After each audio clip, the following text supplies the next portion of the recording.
Hello, I hope everyone who came here came to hear me. If not, I'll try to entertain you to the extent of my possibilities. And later on, you'll hear your speaker, I hope. Okay, my name is Yaraslau I. I'm thankful for the organizers to invite me here, and I'm here to tell you about mandarins. Well, of course, I'm thankful to the Game Developers Conference. And here I am to tell you about, well, I'll introduce myself. I'm Yaraslau I. I'm in game development since 1996, and I work on many projects. I worked on different kind of games, computer games, live-action role-playing games, tabletop games, and all types of games. I would stick them anywhere I could in my life, and it brought me to this point, to the stage where I am now. Basically, it's over 1,000 different projects which we realized, and of course, not of them with my lead, but of over 1,000 projects in my life had a trace of Yaraslau and finally came to the final stage. Some of them research projects, but still quite a lot. Hopefully, we'll discuss some of them on the way, and all this experience I will try to transfer to you, so it would be easier for you to develop your own games, to think about something new, to get some ideas about what you want to do. We all want to make games, but yes, there's one nice picture of me, there's one another nice picture, and there's one fresher and truer picture of me. If you interested in games, and you sit here and now you're probably asking yourself, why is it a tale about mandarins? The thing is that I'm a ludologist.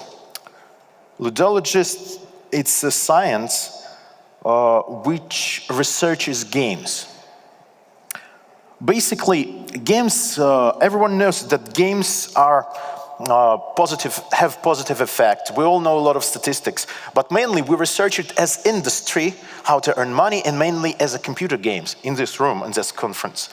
Basically, we have a lot of different information, but we don't know what can we decide about this information.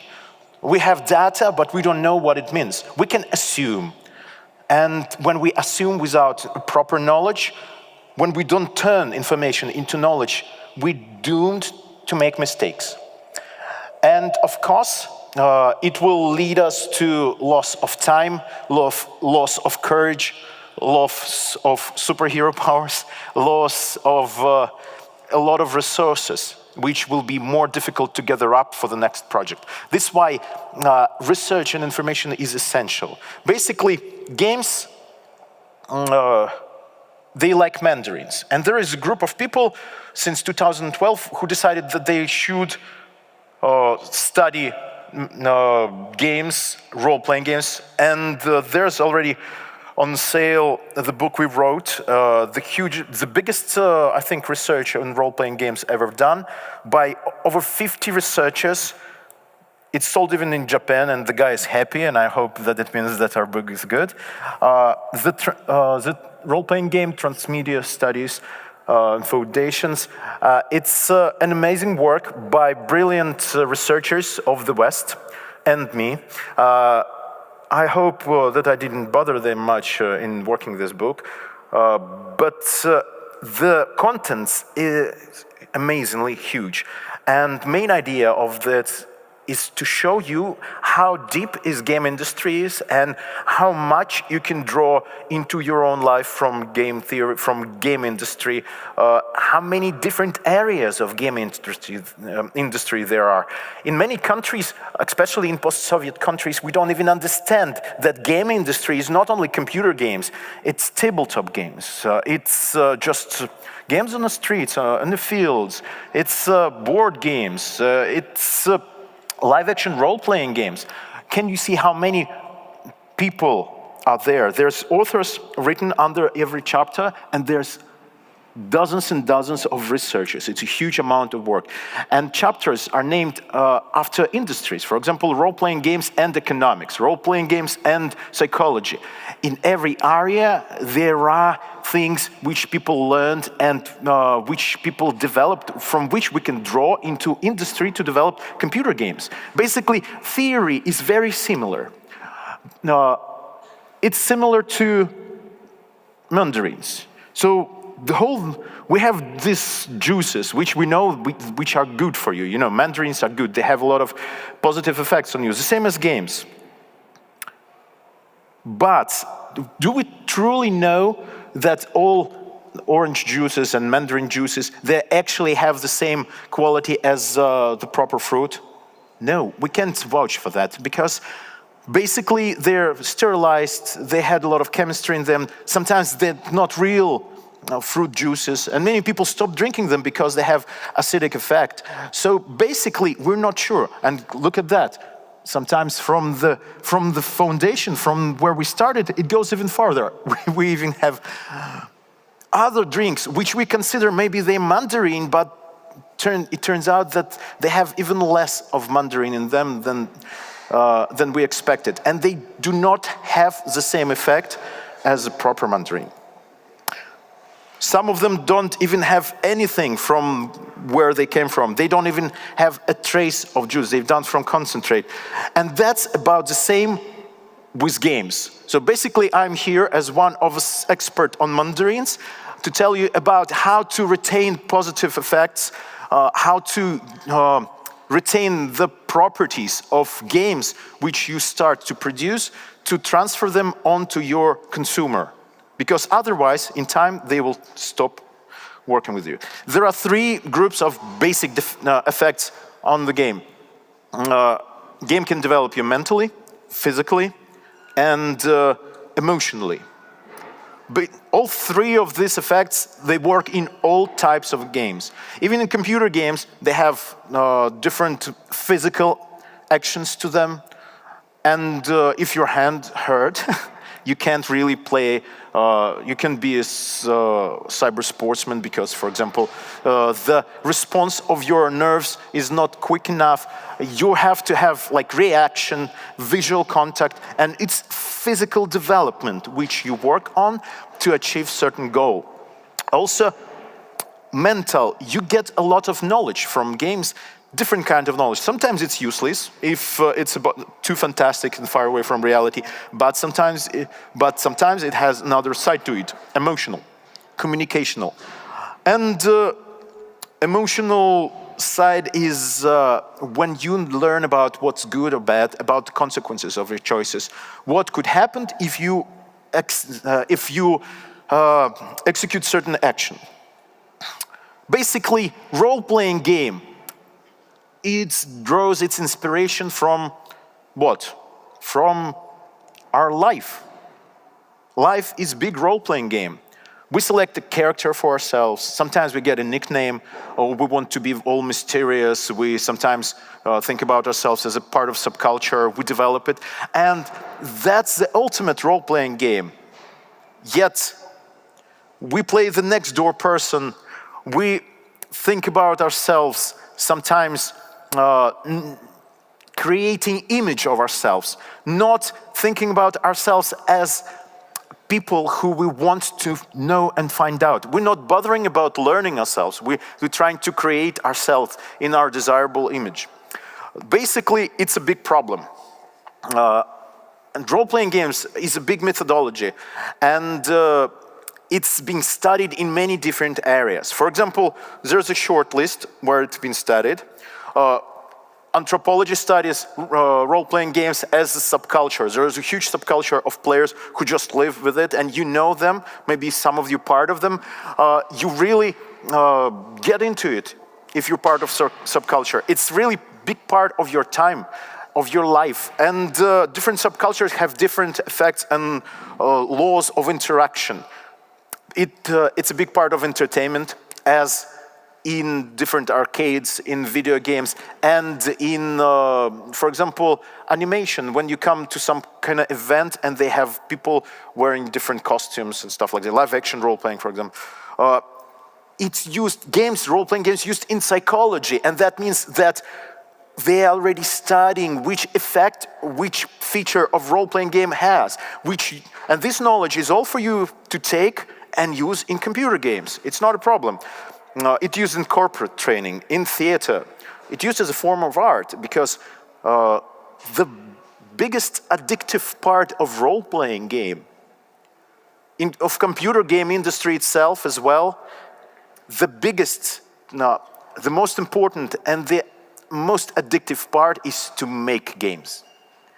Creating games has the best effect on the human being, and hopefully you will make it part of your job. You can instill role-playing game in everything you do. If you work, you can try to apply role-playing game at work and see what happens. You can try to use it as a prevention of burnout, emotional burnout. You can research and diagnose your colleagues and help them to understand themselves, to develop their skills. Also, research. I mean, role-playing games, it's a big area of research, of ludology, and hopefully our work will show it when you, of course, read it. What we could determine studying it. First of all, games, they give us possibility to do something which we cannot do in real life. Not all of the things are fun. Well, to people, so to say, with stereotypical psychological traits, because there are always diversity, and diversity is wonderful. There are things which are fun to do only in video games. There are things which are not fun to do anywhere.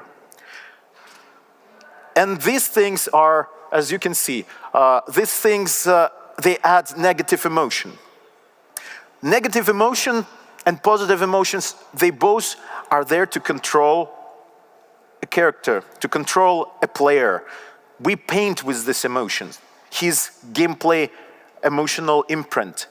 And negative and positive, they both are required to be used as symbols and as a tool to tell character what to do. If player dies, he knows that he shouldn't do that, basically. And negative emotion helps him to do something else, to look around. Of course, if he dies too often, it's not a fun thing to do anyway. Basically,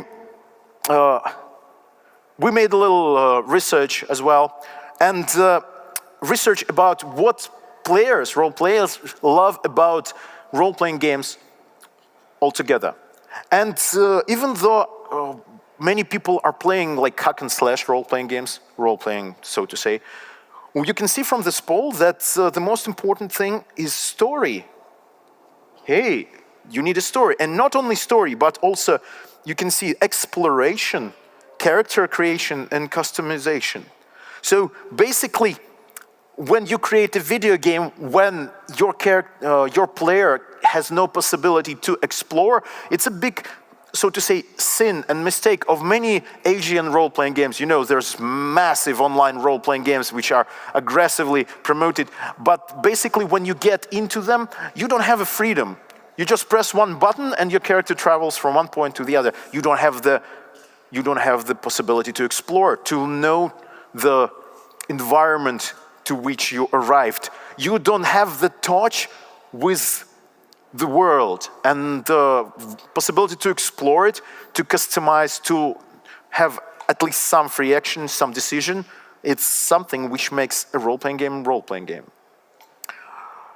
Narrative. That's actually a wonderful thing. Many people don't know what it is, even people who speak English. It's a very arguable thing, and something which, for example, in post-Soviet Union countries, people forget about. Games are not only mechanics. In most games, system and mechanics are the same, exactly the same. What makes them different is narrative. What is narrative? It's not just the plot.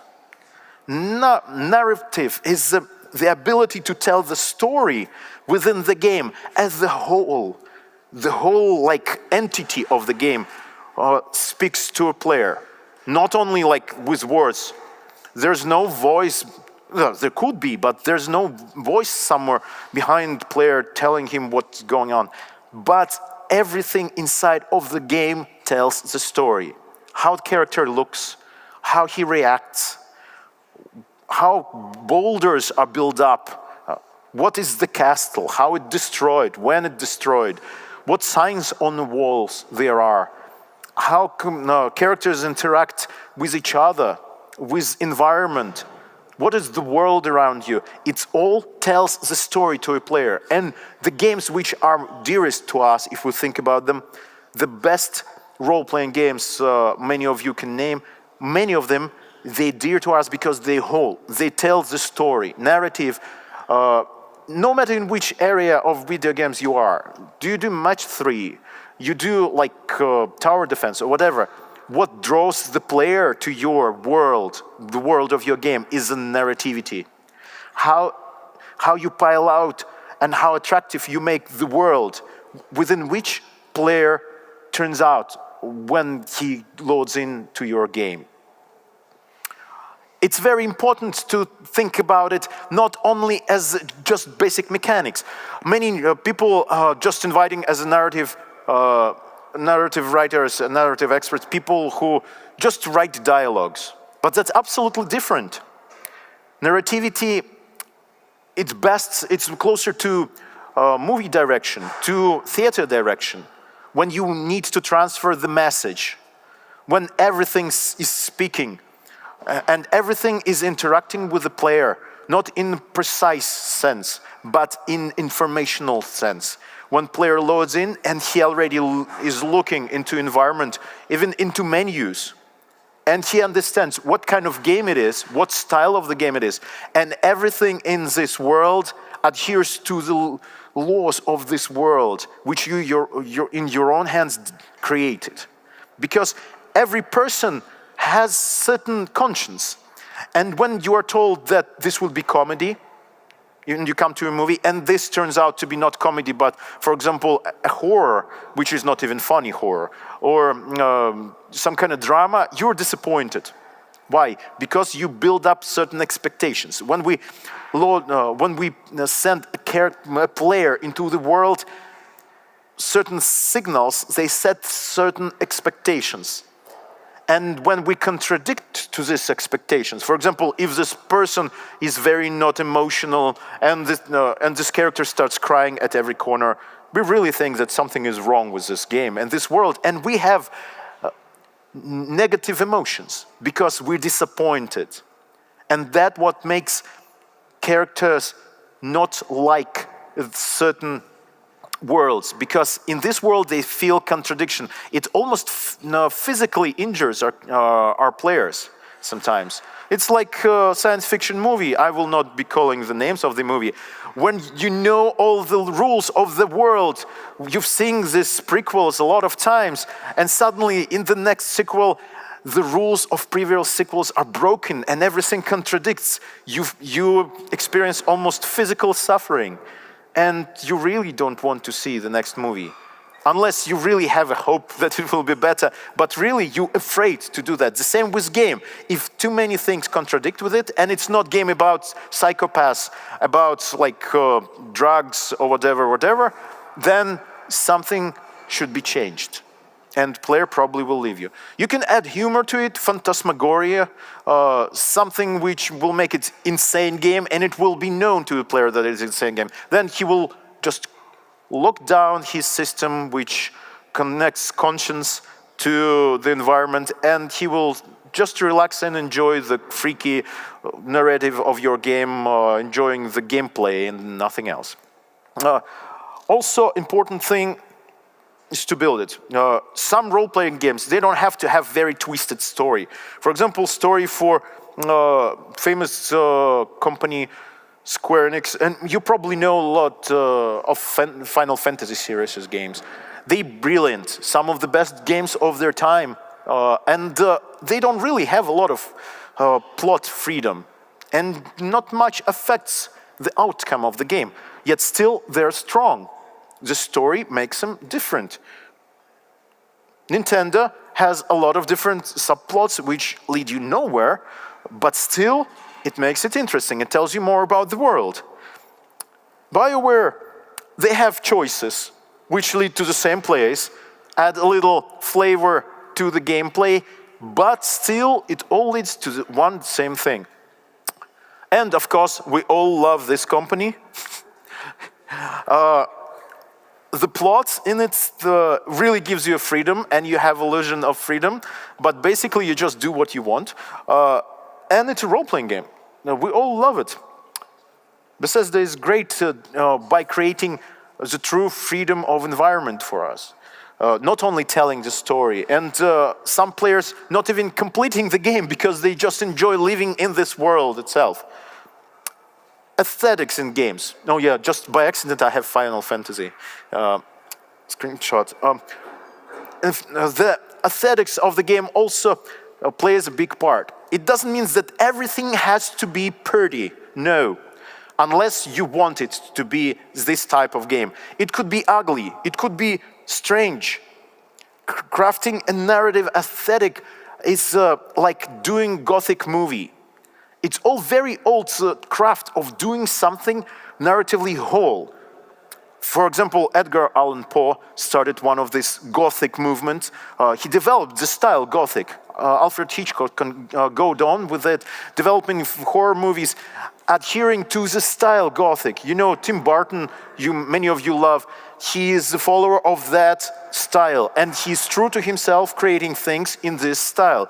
Gothic should be Gothic, and certain things within it are required, because it provokes certain image, it provokes certain emotional response from the player, from the audience. The same thing with games. If you have to have a horror game, you need to think, you want to make it special and how it will work. It's nice to experiment, but experiments are good when you already learned how to do basics. Not when you're just going through trying to do something new. It's interesting, it's good, but you're all wonderful people. You all have wonderful, bright ideas and great future before you. Studying is nothing bad. It will not hurt.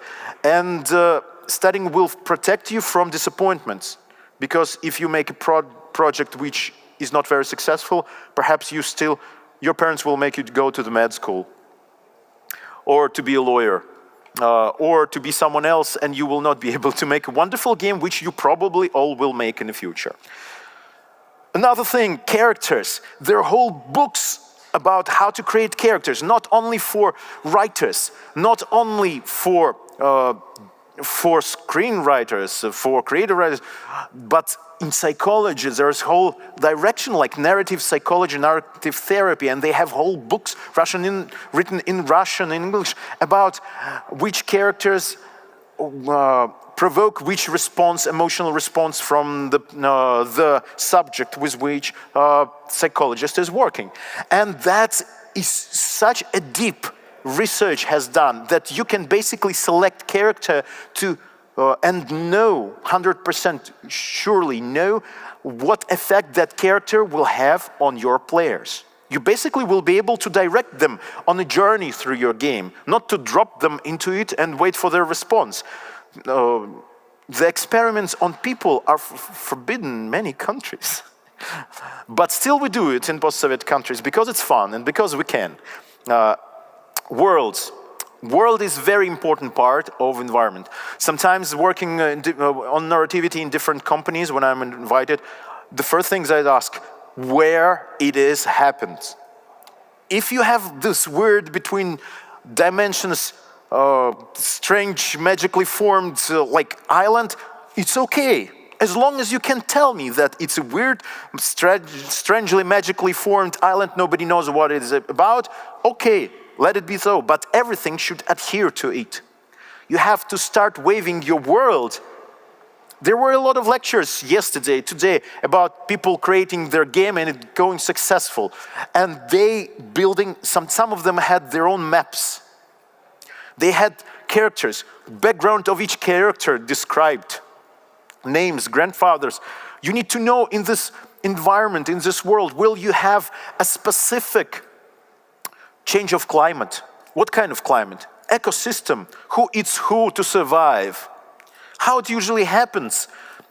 If you close your eyes and imagine that this actually existent world, everything in it should be intertwined, unless this world is going to direct doom. But you should open it to a player at one point that yes, ecosystem doesn't work in this world because this world goes to a direct doom. It will be destroyed.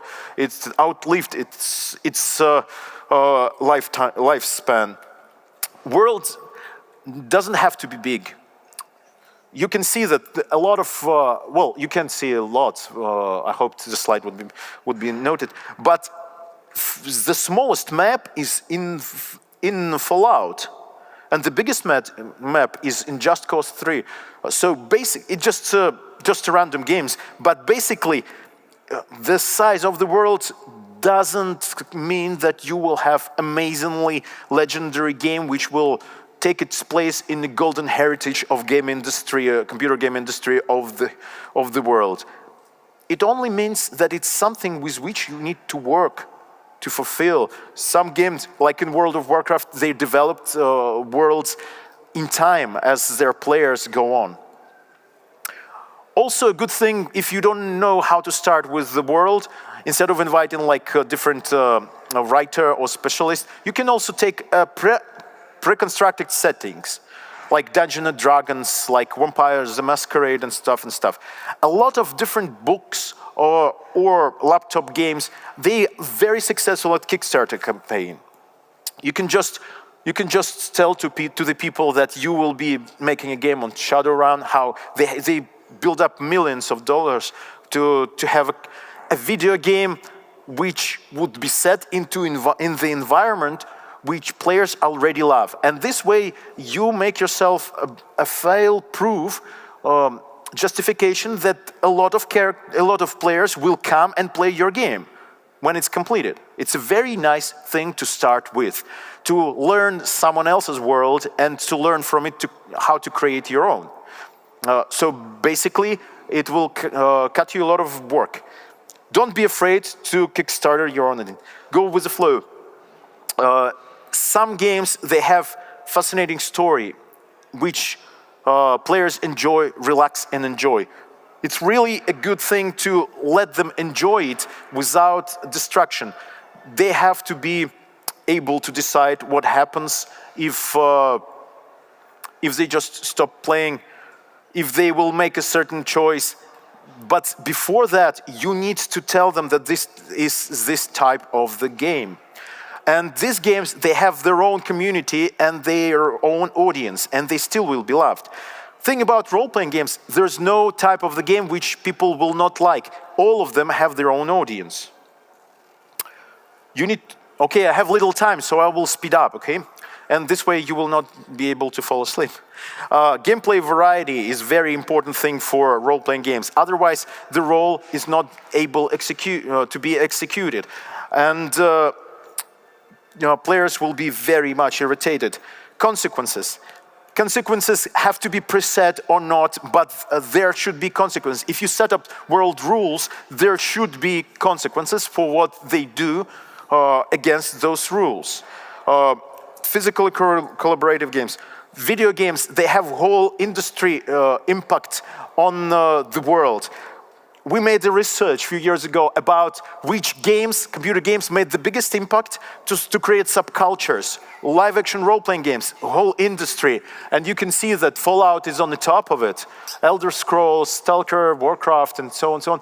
All these games, they provoked the community, which wouldn't allow them to die out. It means tabletop games, board games.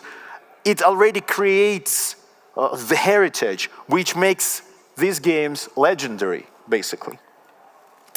Future of augmented reality. Try to employ new possibilities. Augmented reality, it is the future of role-playing game because a lot of companies are looking for very good developed role-playing game which will be transferred into this world. Augmented reality, best way to do it.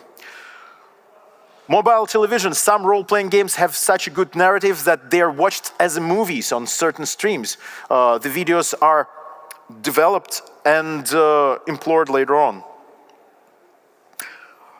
People are looking for design which provokes to think about role-playing game, you need to provoke the feelings of the player. And if you touch their feelings, then this game always will be in them. So please, we all know, we heard a lot of numbers. Think about the feelings of the character. Think about the feelings of the player, and think about what effect you will do on them, applying this or that mechanics, adding this or that narrative. Think about what emotion do you stir in them to motivate them to go on playing. Will it be helping their father, mother, avenging their job? Think about it. These emotions are very important, and player will not want to come back to your game if the emotion will be negative. They will not want to come back into the game when they're insulted, when it's unfair, unjust to them, something. They will want to come to the game where they feel the best things they can experience and they can promote them. The more you implore one or two of their emotions, the best emotions there are, the more you develop them. The more you implore negative emotions, the more you develop them. The best thing about games, as we already mentioned, is designing games. It's the most developing and the most educating part of the game industry. And children are starting to make games in schools. Soon it all will start from there. If you want, don't be afraid.